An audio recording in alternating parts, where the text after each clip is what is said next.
আজকে সকালে নাস্তা করে বের হয়ে গেছি, যাব হচ্ছে আমার ভাইয়ার বাসায়, কারণ আজকে হচ্ছে আমার ভাইয়ের ছেলের বার্থডে অবশ্য 2 দিন আগে চলে গেছে। তো ছোট মানুষ শখ করেছে, আজকে ঘরোয়া ভাবে ছোট্ট করে আয়োজন করা হয়েছে। তো এই তো আমি চলে যাচ্ছি, আর যেতে যেতে আমি এখানেই পড়াশোনা করেছি। এটা হচ্ছে আমাদের নরসিংদীর গাবতলী মাদ্রাসা, এখানে হোস্টেল থেকে আমি পড়াশোনা করতাম। এখানে একটা বড় গাব গাছ আছে, গাব গাছটা দেখছিলাম আর সেই ছোট্টবেলার কথা মনে করছিলাম। এটা কিন্তু অনেক বড় একটা মাদ্রাসা, তো এখানে পড়াশোনা করতাম। এখানে অনেক অনেক স্মৃতি জড়ানো আছে আমার, সে ছোট্টবেলা, সেগুলো মনে পড়ে যাচ্ছিল। এই তো হাঁটতে মাদ্রাসার সামনেই হচ্ছে আমার ভাইয়ের বাসা। অলরেডি কিন্তু আমি বাসায় চলে আসছি। তো এখন লিফটে করে হচ্ছে উপরে চলে যাচ্ছি। এই তো বাসার সামনে গিয়ে হচ্ছে কলিং বেল বাজালাম, আর কলিং বেল বাজানোর সাথে সাথেই হচ্ছে আমার আব্বাজানেরা কিন্তু দরজা খুলে ফেলেছে। আর আমাকে দেখে তাদের রিয়াকশন দেখেন, কতটা খুশি আমার বাবাটা। তারপর ভিতরে গিয়ে দেখি রান্না বান্নার প্রস্তুতি চলতেছে, চিকেন বিরিয়ানি রান্না করা হবে। তো চিকেন গুলো হচ্ছে মেরিনেট করে রাখা হচ্ছে। আসলে তেমন বড় কোনো আয়োজন না, আমরা ঘরোয়া ভাবেই আয়োজন করেছি। আমরা ঘরে যারা আছি তারা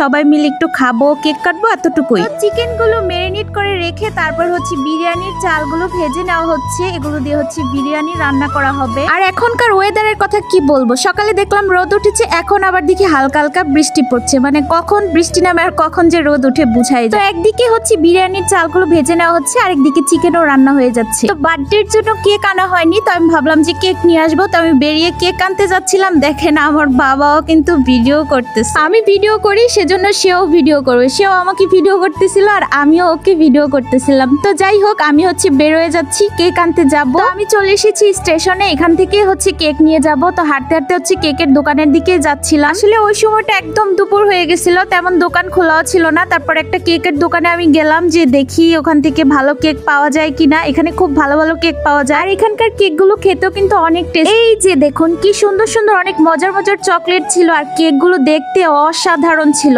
তারপর এখান থেকে আমি একটা কেক নিয়ে নিলাম, এবং কেক নিয়ে হচ্ছে বাসায় চলে গেছি। বাসায় গিয়ে দেখি আমাদের বিরিয়ানি রান্না কিন্তু অলরেডি শেষ, আর অনেক বেলা হয়ে গিয়েছিল। তো বাচ্চাদেরকে হচ্ছে খাবার দিয়ে দিয়েছিল। এরা সবাই কিন্তু আমার ভাইয়ের ছেলে, সবার প্লেটে প্লেটে খাবার দেওয়া হয়েছে। তো তারা কিন্তু ফোন দেখা ছাড়া খেতেই পারে নাই, দেখেন ফোন দেখতেছে আর খাইতেছে। তো আমারও কিন্তু খিদে পেয়ে গিয়েছিল, আমিও তাদের সাথে বসে পড়েছি। এই যে বিরিয়ানি নিয়ে নিলাম, সাথে হচ্ছে লেবু দিয়ে খাচ্ছিলাম। দুপুরে সবাই একসাথে খেয়ে তারপর হচ্ছে আমরা হালকা পাতলা একটু রেডি হয়ে, অনেক বেলা হয়ে গেছিল, প্রায় সন্ধ্যা হয়ে গিয়েছিল, কেক কাটতে চলে আসলাম। তো কেকের মোম ধরানোর সাথে সাথে সবাই ভয়ে ওদিকে চলে গেছিল। তো আবার হচ্ছে এদিকে আসছে। আর শুধু কিন্তু আমরা এই কয়জন ছিলাম না, ক্যামেরার পেছনে সবাই ছিল, আমাদের ফ্যামিলির, আমার আম্মু ভাবিরা সবাই, কিন্তু তারা ক্যামেরার সামনে আসে না। তারপর এই যে আমরা সবাই মিলে হচ্ছে কেক কাটছিলাম, মানে সবাই একসাথে ছুরিতে ধরার কারণে আমি নিজেই কেক কাটতে পারতেছিলাম না। যাই হোক, এটা তেমন কোনো বড় আয়োজন না, তারপরও কিন্তু আমার এই যে ছোট্ট ছোট্ট বাবাগুলো, তারা কিন্তু অনেক আনন্দ পেয়েছে। তো এই যে আমি হচ্ছে কেক কেটে আমার ছোট